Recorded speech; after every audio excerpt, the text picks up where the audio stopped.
And are you refreshed? Good. Now what? Hello. I was expecting this. Thank you.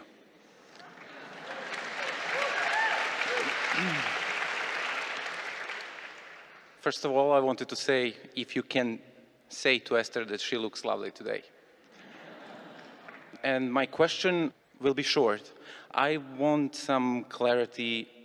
I want more clarity on intuition. Say again?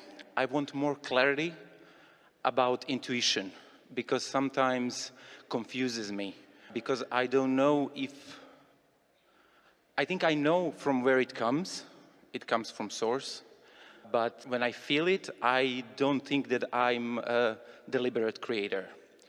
I don't know what comes first, if I'm the one who creates, because sometimes I feel that my intuition creates before I do create. Well, the creation has happened, and the intuition leads you to the exploration and the realization of it. Does that make sense?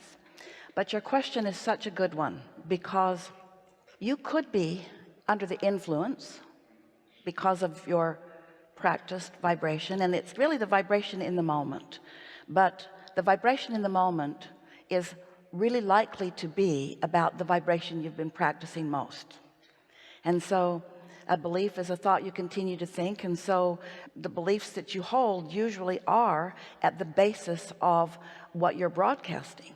And so if you're under the influence of source in some moment in time, like we've been describing already here today, then under that influence, as the impulses come and the thoughts stream and the movie plays, it feels empowering, and it feels satisfying, and it feels like something that you're interested in and something you want to do. But sometimes it can seem like you're under the influence of something because it's a thought that's streaming. You know you're receiving it. You know you're not broadcasting it. You're receiving it. But the question is, where am I receiving it from? Am I receiving it from my inner being and from that source stream, or am I receiving it from the stream of conscious thought of man? Every thought. Does it matter? It matters a lot. Every thought that's ever been thought still exists. And for different reasons, different thought streams are activated. And if you're in the vibrational vicinity of a stream of thought, you're going to pick up on that stream of thought. That's why we talk so much about getting out ahead of it. Practice your proclivity toward being under the influence of source. Esther has some dash cards made. When you look at them, they're hard to read because they're backwards, but when you lay them on the dash of your vehicle, it reflects onto the windshield. And she decided that a dash card was much better than a bumper sticker, because she didn't think it would be such a good idea for you to be driving around with a bumper sticker that said under the influence. But it's a really good reminder to ask yourself, under the influence of what? Am I under the influence of the television program I've been watching? Am I under the influence of some knee-jerk response that I had to something that I didn't like? Or am I under the influence of source energy because I got out ahead of it and I allowed my vibration to rise?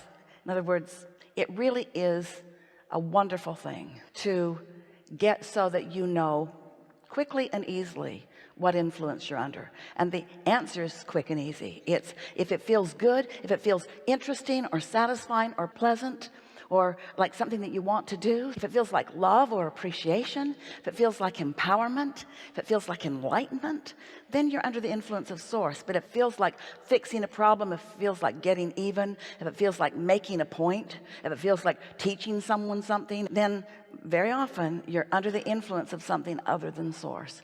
There are two ways of knowing. We've been saying for a while, there are two ways of knowing what your point of attraction is.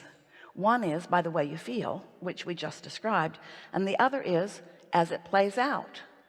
We call the first pre-manifestational.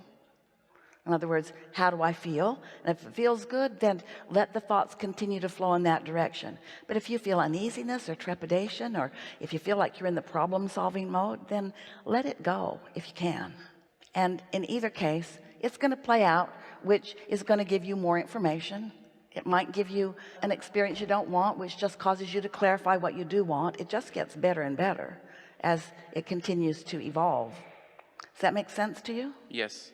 But the thing is that sometimes what I can feel and understand from my intuition is not what my mind wants. But at the end, it turns out that it was what I wanted. But here's the thing that we really want you to hear. In any moment, when you're under the influence of source so that it feels good, what's happening in your mind will feel good too. So what you just described is a contradiction that cannot be. I understand. Now I do.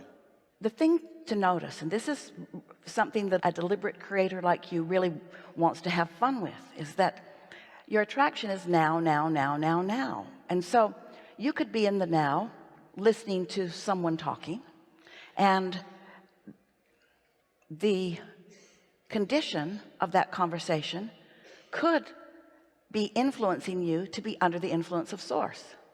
And then you could turn and talk to someone else, and the condition of that conversation could cause you to not be under the influence of source. It's a moment by moment experience, isn't it? Consider this. The more moments that you care about what you feel like, and the more moments that you listen for that non-physical good feeling conversation, then the more practiced you are there, and the more the things that are off will feel off to you. This is not a mysterious thing. If it feels mysterious to any of you, it's because you have not yet given yourself the permission to feel good. You're not yet sure that feeling good really is a good thing. And that's because you've been fostered in environments where it's interesting to watch you, because other people in your life will say to you, you're acting pretty selfish. You know, they accuse us, Abraham, you teach selfishness. And we say, yes, indeed we do. Because if you're not selfish enough to tune into who you really are, you don't have anything to give anybody anyway. We teach attention to the whole self of who you are. But sometimes other people will say, you should not be so selfish. And what they mean is, you should not satisfy your selfishness, you should satisfy mine. And so without meaning to, they were well-meaning mostly, and you are well-meaning mostly, but without meaning to, without being really aware of what you were doing, you've trained yourselves to care about the response of others. And so that's why it's a little difficult at first to really know what influence you're under, because you're accustomed to being a facilitator, or to serving gladly, or to doing what others need you to do. You have that tendency. Esther has it too. She will give up her airline seat for someone else just because they want it, and because she doesn't really care that much until she's in the middle seat and she thinks, so I lost my mind again. Did I really do that? So practicing being aware of what your emotions are, that's really what you're reaching for. And don't worry about it. Let's say you don't know, so you let it play out, and it plays out in a way that then you know. Do you know what buyer's remorse is?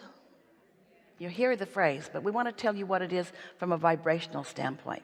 So you're tuned in, tapped in, turned on, and in the receiving mode, and you get this impulse to move towards something. And you do it, and then for whatever reason you lose your connection with all of that, and you're not in alignment with who you are, and then you say, oh, that was a big mistake. And we say, wasn't a big mistake. The only thing that's gone a little wrong is you're not hooked up with who you really are.